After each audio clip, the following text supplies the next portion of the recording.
The United Nations General Assembly on Friday overwhelmingly voted to endorse a declaration outlining steps toward a two-state solution between Israel and the Palestinians.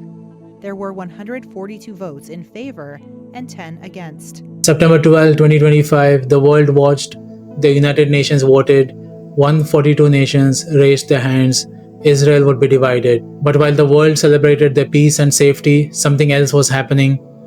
Something the cameras did not catch. In Jerusalem, preparations continued, not for war, not for peace, but for the return of Jesus Christ. The third temple is coming, the covenant is forming, two prophetic puzzle pieces are about to lock into place. Welcome to Final Hour, I'm your host, and today we are connecting the dots between Daniel's covenant and the temple that will change everything. The Bible speaks of one covenant and one temple that together will launch the final 7 years of human history. Daniel 9:27 says, "He will confirm a covenant with many for 1 week, and at the temple he will set up an abomination that causes desolation."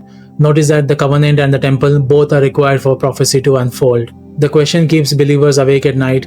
Are we watching both pieces fall into place right now? Today we are going to look at something that will shock you. The Bible isn't just a book about the past, it's a book about today, it's a book about tomorrow, and what's happening in Israel right now might be the biggest sign we have ever seen. Are you ready to see the truth? Let's dive in.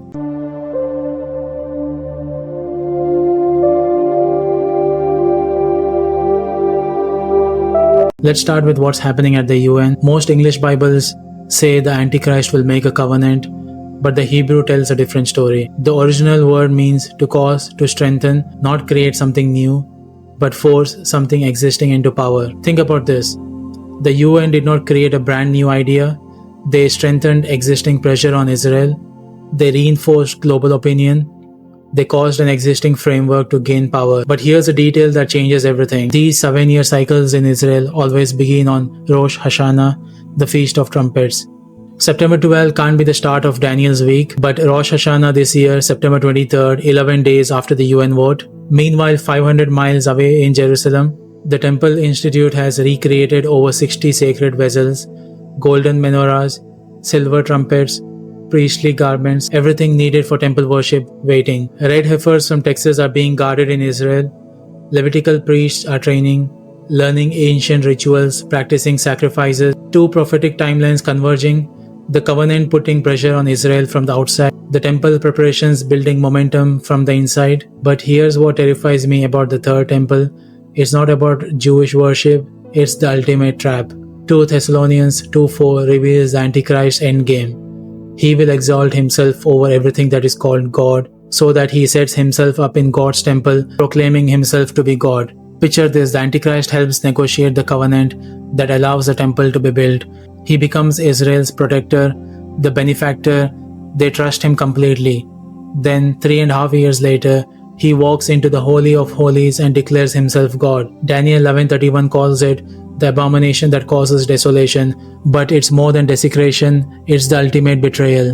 Meanwhile, under the Temple Mount right now, massive limestone blocks sit in underground chambers, cut to exact biblical specifications, ready for construction at a moment's notice. Complete architectural plans exist, every measurement calculated, every room mapped, every sacred space designed. The money is raised, the political support is growing. Israeli parties now include temple construction in their official platforms. The only thing missing? The right moment, the right crisis, the right leader to make it happen. What if that leader is the same one who strengthens the covenant with many? Jesus told a parable that haunts me. 10 virgins waiting for the bridegroom. Matthew 25:5 says, "The bridegroom was a long time in coming, and they all became drowsy and fell asleep. All of them, not just the foolish, the wise ones too." When does the midnight cry wake them up? When the abomination happens? When the Antichrist sits in the temple? But that's 3.5 years into the tribulation. If that's what wakes you up, you have slept through the first half. Think about your church. Are they watching the UN resolutions? Are they tracking temple preparations? Or are they planning the next potluck? Here's what shakes me. The people preparing the temple don't even believe in Jesus. They think they are preparing for their Messiah. They are actually preparing for ours. Genetic testing to identify descendants of Aaron, ancient incense formulas recreated, musical training for Levitical worship, everything ready. And in New York, diplomatic pressure builds, economic sanctions loom, political isolation threatens. Two streams flowing toward the same destination. The moment when covenant meets temple and prophecy accelerates beyond our control. So how do these puzzles fit together? Let me give you three scenarios. Scenario 1, the covenant was a UN's pact for the future in 2024. What we just witnessed was the strengthening. Israel caves to pressure, signs the two-state solution, and the temple construction begins immediately as the part of the deal. Here's a rough timeline. Temple construction starts in 2026, completed in 2028, abomination in 2029. Scenario 2, the covenant gets strengthened this Rosh Hashanah, September 23rd. The pressure becomes unbearable. Israel agrees to share the Temple Mount. Temple construction begins as part of the peace agreement. Here's a rough timeline. Construction 2026 to 2028. Sacrifices resume. Abomination 2029. Scenario 3. The covenant comes later, 2026 or 2027, but temple preparations continue regardless. When the Antichrist finally emerges, he finds everything ready, plans, materials, money, support.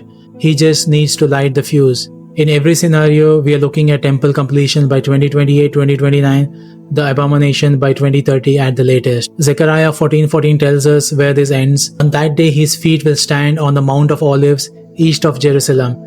Jesus returns to the exact spot he left from, looking down at his reclaimed people, his restored city. The signs aren't coming, they are here.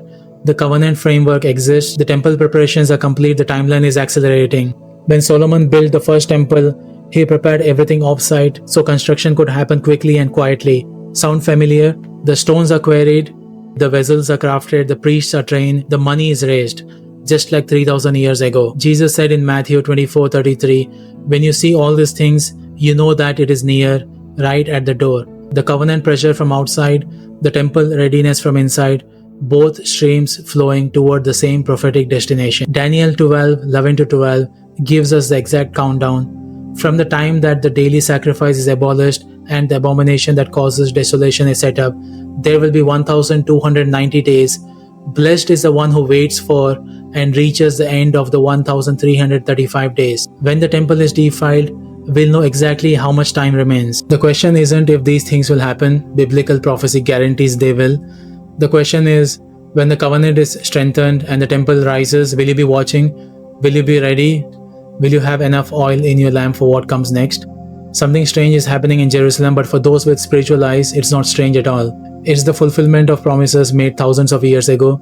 The covenant is forming, the temple is coming, Jesus is returning. This is the final hour. Keep watching, keep preparing, keep your lamps burning, because the bridegroom is coming and he's coming soon. Until next time, keep watching, keep believing. The signs are everywhere.